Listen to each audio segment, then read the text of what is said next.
اس کے بعد انہوں نے اسے پوچھا کہ تم کہاں رہتے ہو اور کیا یہاں کوئی آبادی بھی ہے؟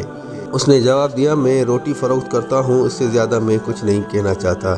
یہ کہہ کر وہ اپنے خالی برتن لے کر گھر سے باہر گیا اور ملا صاحب جھپٹ کر اس کے پیچھے روانہ ہوئے تاکہ دیکھیں کہ وہ کدھر سے آتا ہے، لیکن وہ باہر نکلتے ہی پہاڑوں کے چکروں میں کہیں غائب ہو گیا۔ ہر طرف تلاش کیا لیکن کہیں نہ ملا۔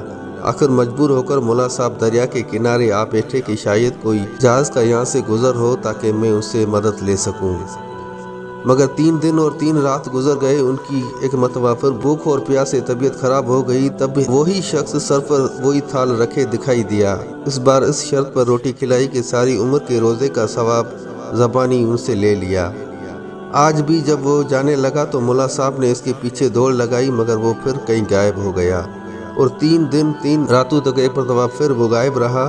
اور جب ان کی حالت بھوک اور پیاس کے سبب ایک مرتبہ پھر خراب ہونے لگی، تب وہ پھر کھانا لے کر آیا اور ساری عمر کی زکوٰۃ کا ثواب لے کر چلا گیا۔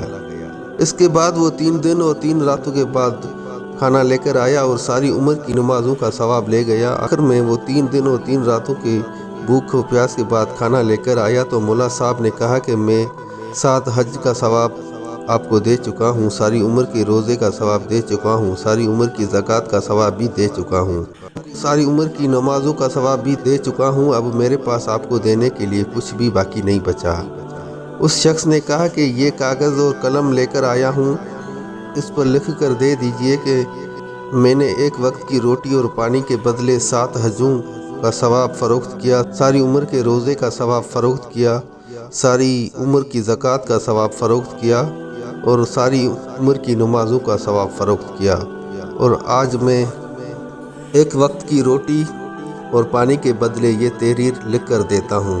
چنانچہ ملا صاحب نے یہ عبارات لکھ کر اس کو دے دیا اور اس کے بدلے اس نے اس کو کھانا اور پانی دے دیا۔ اور ملا صاحب نے کھانے کے بعد عاجزانہ انداز سے کہا کہ خدا کے لیے مجھے بتاؤ کہ تم کہاں رہتے ہو تاکہ میں تمہارے ساتھ وہاں چلوں اور پانی روزی کے لیے کچھ محنت مزدوری کروں، کیونکہ اب میرے پاس تمہیں دینے کے لیے باقی اور کچھ بھی نہیں بچا۔ اس شخص نے خفا ہو کر کہا کہ میں تمہیں کچھ نہیں بتا سکتا۔ یہ کہہ کر اس نے برتن اٹھائے اور وہ کاغذ کی تحریر اپنے جیب میں رکھی اور پہاڑ کی طرف چلا۔ ملا صاحب وہ تازہ دم تھے، وہ دوڑے کہ اس کو پکڑ کر مجبور کریں اور آبادی کا راستہ پوچھیں۔ وہ بھی بھاگا اور ملا صاحب بھی اس کے پیچھے پیچھے بھاگتے رہے، یہاں تک کہ آگے جا کر اس کو ٹھوکر لگی اور وہ گر پڑا۔ اتنے میں ملا صاحب خوش ہوئے کہ اب میں اس کو پکڑ لوں گا، اسی لیے انہوں نے بھی زیادہ تیزی سے دوڑنا شروع کیا، لیکن انہوں نے بھی ٹھوکر کھائی اور وہ بھی گر پڑے۔ اس سے قبل کہ وہ اٹھے وہ شخص اپنا برتن لے کر بھاگا اور نظروں سے اوجھل ہو گیا۔ آخر مجبور ہو کر ملا صاحب ایک مرتبہ پھر سمندر کے کنارے آئے اور پر بیٹھ کر انتظار کرنے لگے۔ دور سے ایک جہاز کو آتا ہوا دیکھا، انہوں نے اپنا عمامہ سر سے اتار لیا اور اس کو ہلا ہلا کر چیخنا شروع کر دیا کہ میری مدد کرو۔ جہاز والوں نے جہاز روک لیا اور ایک کشتی کو ان کے پاس بھیجا، اس میں اس کو سوار کر کے جہاز پر لے آئے۔ اس جہاز میں سارے حاجی لوگ سوار تھے اور ہندوستان جا رہے تھے۔ انہوں نے ملا صاحب کی بڑی خاطرداری کی اور بہت آرام سے ملا صاحب ہندوستان پہنچ گئے، اپنے گھر آئے اور بال بچوں کو دیکھا، اور اس کے بعد ایک دن حضرت شیخ فرید الدین گنج شکر رحمۃ اللہ علیہ کی خدمت میں پیش ہوئے۔ جب ملا صاحب حضرت بابا صاحب کی مجلس میں حاضر ہوئے تو اس وقت ایک بڑے علماء و مشائخ کی خدمت میں دست بستہ حاضر تھے۔ حضرت بابا کی نظر ملا صاحب پر پڑی تو تعظیم کے لیے کھڑے ہو گئے اور بہت ہی اخلاق کے ساتھ ارشاد فرمایا، آئیے ملا صاحب آئیے، بہت عرصے کے بعد آنا ہوا ہے، ہم تو ہمیشہ آپ کو یاد کیا کرتے ہیں، کہیے کیا وجہ تھی جو اتنے عرصے تک آپ یہاں نہیں آئے؟ ملا صاحب نے اپنی خشک عادت کے موافق حضرت صاحب سے مضافہ کیا اور حضرت کے قریب بڑی نخوت اور تمکنت کے ساتھ بیٹھ گئے۔ حاضرین مجلس کو ملا صاحب کی یہ ادا بالکل ہی پسند نہ آئی، کیونکہ ملا صاحب حضرت کے قریب اس طرح بیٹھ گئے تھے کہ گویا وہ حضرت کے ہمسر یا حضرت سے بھی زیادہ ان کا درجہ اور مرتبہ اونچا ہے۔ مگر حضرت بابا صاحب کی روب کے سبب سب لوگ خاموش ہو گئے تھے اور کسی کی یہ مجال نہ تھی کہ حضرت کے مہمان کو ادب سے بیٹھنے کے لیے کہے۔ آخر حضرت بابا صاحب نے ملا صاحب سے پوچھا، ہاں ملا صاحب، آپ نے بتایا نہیں کہ اتنی مدت سے کیوں نہیں آئے تھے۔ ملا صاحب نے نہایتی غرور اور تکبر کے انداز سے جواب دیا کہ جناب مدینہ منورہ کی زیارت اور 7 حج کیے، حرمین شریف میں نمازوں اور روزوں کا جو زیادہ ثواب ملتا ہے وہ سب حاصل کیا، اور اب 7 برس کے بعد وہاں سے واپس آیا ہوں۔ واپسی میں جہاز کی تباہی کا صدمہ بھی اٹھانا پڑا، مگر اللہ تعالیٰ کے فضل و کرم سے راستے کی مصیبتیں ختم ہوئی اور بخیریت تمام اپنے گھر پہنچ گیا، اور سب اہل و عیال کو سلامت و خوش خرم دیکھ کر اللہ تعالیٰ کا شکر ادا کیا، اور آج آپ کے پاس آیا ہوں۔ حضرت بابا صاحب نے ملا صاحب کا یہ بیان سن کر ارشاد کیا کہ آپ بڑے خوش نصیب ہیں، 7 حج کیے، 7 بار مدینہ منورہ کی زیارت کی، اور 7 برس تک حرمین شریف میں نمازیں پڑھی، 7 رمضانوں کے روزے رکھے۔ سبحان اللہ، یہ بہت بڑی سعادتیں ہیں جو آپ نے حاصل کی ہیں، مگر یہ تو فرمائیے کہ اب تو آپ ہم سے خفا نہیں ہیں۔ ملا صاحب نے جواب دیا کہ میں بھلا آپ سے کب خفا تھا؟ تو حضرت بابا فرید الدین گنج شکر رحمۃ اللہ علیہ نے فرمایا کہ یاد کیجئے 7 سال پہلے آپ یہاں سے ناراض ہو کر گئے تھے، میں اسی خفگی کا ذکر کر رہا ہوں۔ ملا صاحب نے کہا مجھے یاد نہیں، کیا بات ہوئی تھی، آپ ذرا مجھے یاد کروا دیجئے۔ تو حضرت بابا فرید الدین گنج شکر رحمۃ اللہ علیہ نے فرمایا کہ میں نے آپ سے ایک سوال کیا تھا کہ اسلام کے کتنے رکن ہوتے ہیں؟ آپ نے جواب دیا تھا کہ اسلام کے 5 رکن ہوتے ہیں، ایک کلمہ، دوسری نماز، تیسرا رمضان، چوتھی زکوٰۃ، اور 5واں کعبے کا حج۔ تو ہم نے کہا تھا کہ اسلام کا 6واں رکن روٹی ہے، اسی لیے آپ ہم سے خفا ہو کر یہاں سے چلے گئے تھے، اور قرآن مجید کی ایک آیت پڑھی تھی کہ یہ نصیحت کرنے کے بعد گویا اسی طرح آپ نے ہم کو ظالم قرار دے دیا تھا۔ ہمیں اس بات کا بڑا صدمہ ہوا، اور ہم ہر روز آپ کو یاد کیا کرتے تھے۔ یہ سن کر مولانا ہنسے اور کہا کہ ہاں مجھے یاد آیا، یہ ٹھیک ہے، میں اب بھی یہی کہتا ہوں کہ درویش لوگ بے علم اور کم علمی کے سبب ایسی باتیں کہہ دیتے ہیں جو شریعت کے خلاف ہوتی ہیں۔ اسلام کے رکن تو 5 ہی ہیں، 6واں رکن کوئی نہیں۔ حضرت بابا فرید الدین گنج شکر رحمۃ اللہ علیہ نے فرمایا اگرچہ کم علم ہوں، لیکن میں نے یہ بات لکھی ہوئی دیکھی ہے کہ اسلام کا 6واں رکن روٹی ہے۔ مولانا ایک مرتبہ پھر خفا ہو کر کہا کہ کہاں لکھا ہوا ہے، ذرا مجھے بھی دکھا دیجئے۔ حضرت مولانا نے اپنے خادم کو آواز دی کہ میری فلانی کتاب لے آؤ۔ خادم ایک موٹی سی کتاب لے کر آپ کی خدمت میں حاضر ہوا۔ حضرت نے تمام حاضرین سے فرمایا کہ میرے پاس سے ذرا دور ہٹ جاؤ۔ سب لوگ دور ہٹ گئے۔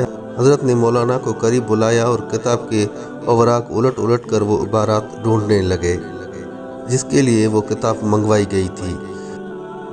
یکا یک ایک دم سے حضرت بابا فرید الدین گنج شکر رحمۃ اللہ علیہ نے فرمایا یہ ہے وہ عبارات جو میں آپ کو دکھانا چاہتا ہوں، یہ وہ موجود ہے۔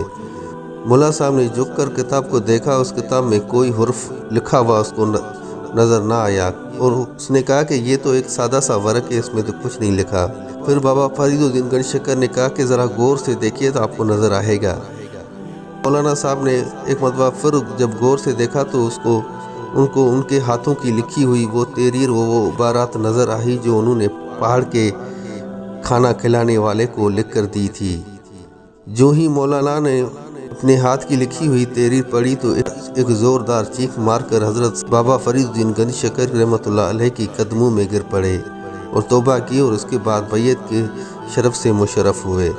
اس کے بعد اس دن سے سکوت اختیار کیا، پھر مرتے دم تک کبھی کسی سے بات نہ کی، اور اکثر گریہ ان پر طاری رہتا تھا۔ ناظرین کرام، ایک دفعہ کا ذکر ہے کہ حضرت بابا فرید الدین گنج شکر بے تعمیل اشارہ ربانی عجودن شہر تشریف لے گئے۔ آپ کی بزرگی اور کرامات کا شعرہ ہر جگہ ہو چکا تھا، ہر 4 طرف سے بڑے بڑے غیر مسلم جوگی آپ کی آزمائش کے لیے آتے تھے۔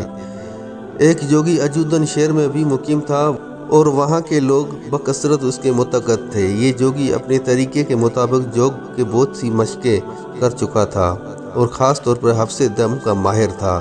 اس کا قاعدہ تھا کہ وہ ہفتے میں صرف ایک بار گائے کا دودھ پیتا تھا۔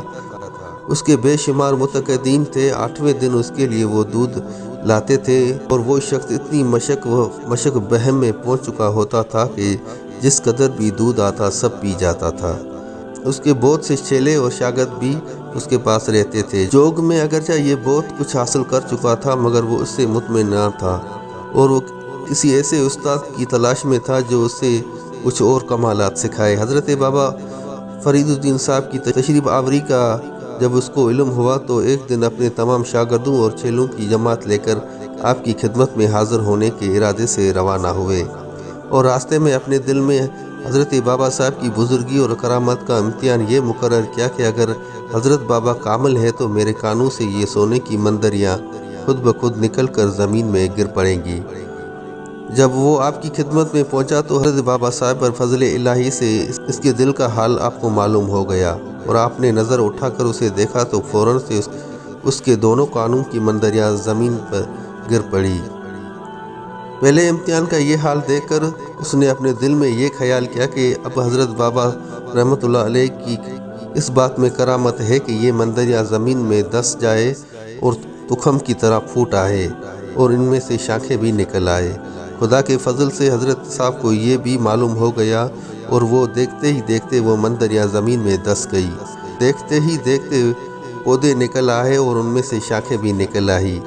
یہ دونوں امتحانات کے بعد وہ جوگی متقد ہو گیا۔